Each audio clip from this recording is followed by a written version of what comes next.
Bonjour Booktube, j'espère que ça va bien. Aujourd'hui, c'est muni de mon cahier de lecture et de ma pile de livres lus du mois d'avril que je vous retrouve pour vous parler de mes lectures du mois d'avril. J'ai un peu brûlé mon punch, hein? Alors ce mois-ci, j'ai lu 9 livres. Il y en a par contre 4 qui étaient des albums de littérature jeunesse, donc qui comptent pas dans mon objectif Goodreads. On s'en est déjà parlé, je crois bien.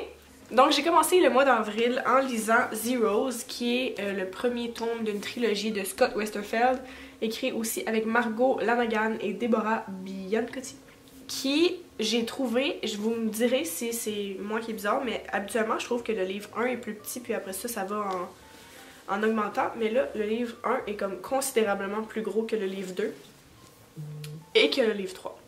Donc voilà, c'est ce que j'avais à dire.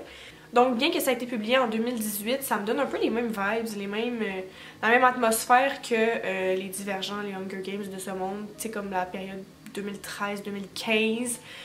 Donc ça a été vraiment plaisant de me replonger dans un univers de la sorte. C'est 6 adolescents qui sont nés en 2000 et qui ont comme des pouvoirs, mais là pas des pouvoirs genre cracher du feu puis genre faire déplacer des objets, c'est tout des pouvoirs par rapport à eux. Le 1, mes notes mentionnaient que c'était complet, que c'était fast-paced, et en effet je me souviens que c'était comme de l'action page après page, j'en mangeais, qu'il y avait un petit peu de romance, rien de spectaculaire, et que les personnages étaient tridimensionnels, ce que j'aime. Donc il y avait personne qui était totalement noir, totalement blanc, ce pourquoi j'ai continué avec le 2.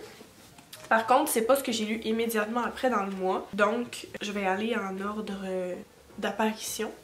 Ensuite, j'ai lu I Wish You All the Best de Mason Deaver, qui était un audiobook. On parle de 329 pages qui a pris 8h30 d'audio. Ça raconte l'histoire d'un personnage non-binaire qui a un très dur coming out au niveau de sa famille immédiate, puis il va retrouver sa sœur avec laquelle il n'a pas parlé depuis comme 10 ans, qui s'était refait une vie. Donc ça parle vraiment des relations familiales, de l'amitié, de la relation de confiance avec un psy.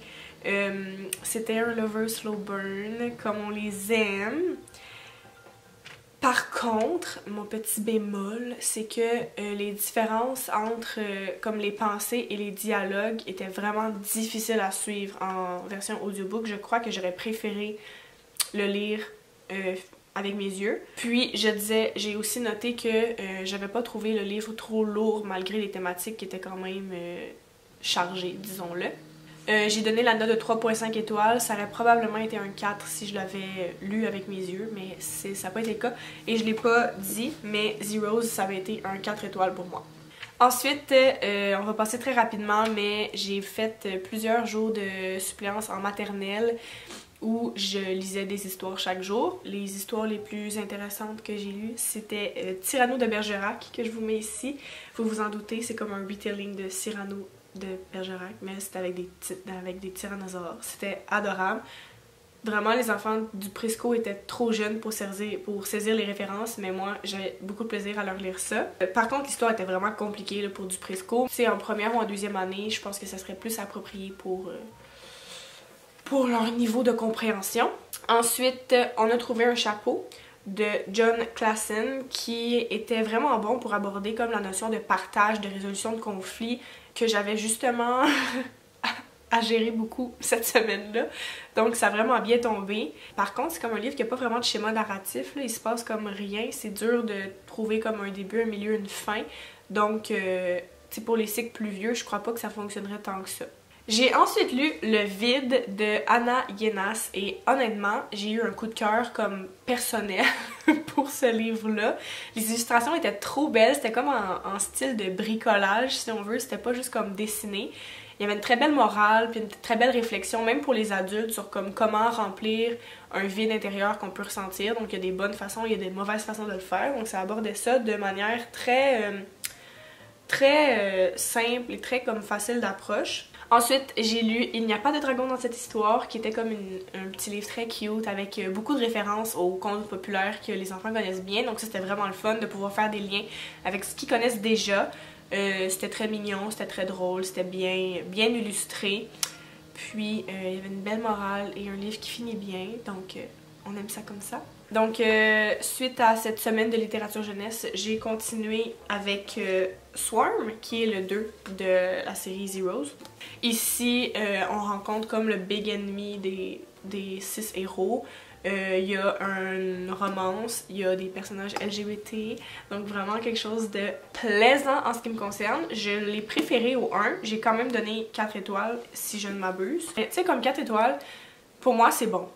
J'ai un peu changé ma façon de noter les livres, mais 4 étoiles c'est un bon livre, 5 étoiles c'est juste comme wow, j'ai crié, puis 3 étoiles c'est comme un correct livre, puis à partir de 2.5, je suis comme, ça c'est un livre comme, non, ni chaud ni froid. Donc, 4 étoiles pour Swarm. Ajout de quelques personnages qui étaient fort intéressants, qui venaient bien ajouter, qui avaient une raison d'être. C'était pas juste comme des fillers, les personnages. Beaucoup d'action, ça se lit très vite, ça se lit très bien. Ça commence à être dark, donc j'ai hâte de lire le 3 qui m'attend juste en haut de ma bibliothèque. Et ce sera une deuxième série complétée pour moi cette année. Je ne me reconnais pas. Ensuite, là ça a été mon gros coup de cœur du mois et quand même plus que du mois. Gros coup de cœur de Nowhere Girls de Amy Reed. J'ai adoré, c'est féministe, c'est très girl power, c'est très genre quand on stick together on peut changer le monde.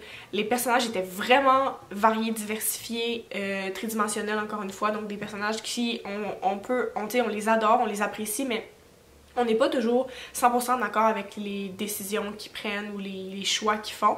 Puis je trouve ça parfait comme ça parce que je trouve ça plate un livre où il y a comme des gentils puis des méchants. Là, clairement, il y a des gentils et des méchants. Là. Les méchants, c'est comme les gars et la culture du viol. Beaucoup de trigger warning pour ce livre, par contre. On peut aussi prendre une petite seconde pour admirer la beauté de ce livre. C'est comme le signe féminin que j'ai tatoué sur la cheville, mais avec comme des petites mains qui se tiennent ensemble. Vraiment adorable. Chacha. C'est un livre qui est très proche de la réalité, donc c'est fâchant à lire, c'est choquant, c'est pas facile, mais je l'ai lu en 2 jours tellement... je l'ai lu en 2 jours tellement je trouvais ça bon et comment je pouvais pas m'arrêter, comme dès que je faisais autre chose que lire, je pensais uniquement à mon livre.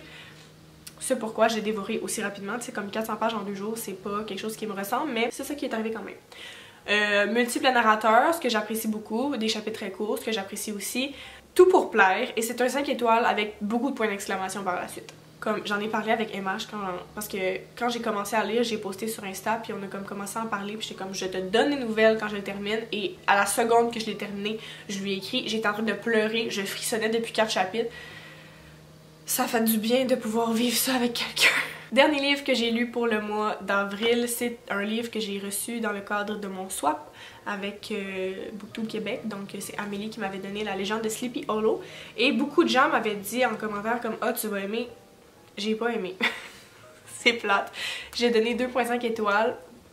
Encore une fois, comme je viens de dire, 2.5 c'est juste très neutre pour moi. Ça a été une lecture vraiment très bof. Là, je l'ai lu comme tantôt dehors au soleil.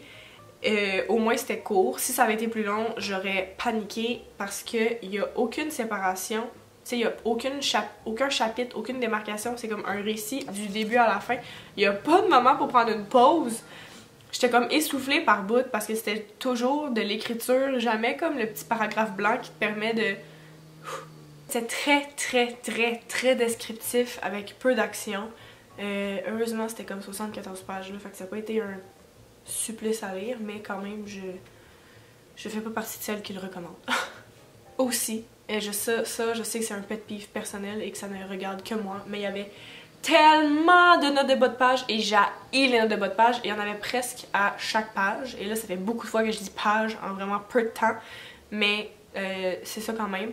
Je déteste interrompre mon flow de lecture et là j'étais comme toujours obligée et j'ai détesté cet aspect du livre. Vraiment, qu'on se le tienne pour dire les éditeurs, les notes de bas de page, c'est non, à part si c'est vraiment full nécessaire, 1 ou 2 dans un livre, pas à chaque page. Donc, ça c'est quelque chose que je fais chaque mois, mais je l'ai jamais vraiment partagé en vidéo, mais j'ai décidé de faire ça aujourd'hui. Je fais toujours une page de statistiques de ce qui s'est passé dans le mois. Donc, qu'est-ce que j'ai coché? C'est les objectifs livresques que je m'étais fixés. Donc, j'ai 4 littératures jeunesse, 1 audiobook et 3 livres LGBT. J'ai lu 9 livres, 4 en anglais, 5 en français. 4 que je possédais, 5 que j'ai emprunté, 1 à la BenQ et les 4 autres dans des classes de suppléance. 8 livres physiques, 1 livre audio et dans les 8 physiques, j'avais 4 paperbacks et 4 albums. J'ai lu un total de 2031 pages. Mon appréciation moyenne de mes lectures du mois a été de 3,8 étoiles, donc c'est quand même un bon mois positif. Et mon coup de cœur du mois sera, sans grande surprise, The Nowhere Girls. Et là, j'ai déjà commencé mes lectures pour le prochain mois parce que je suis on a roll. Donc, j'espère que vous avez apprécié cette vidéo. On se revoit bientôt ou pas pour du nouveau contenu. D'ici là, portez-vous bien, lisez beaucoup et à bientôt. Bye bye. Est-ce qu'on dit bye, mon chat? Bye bye.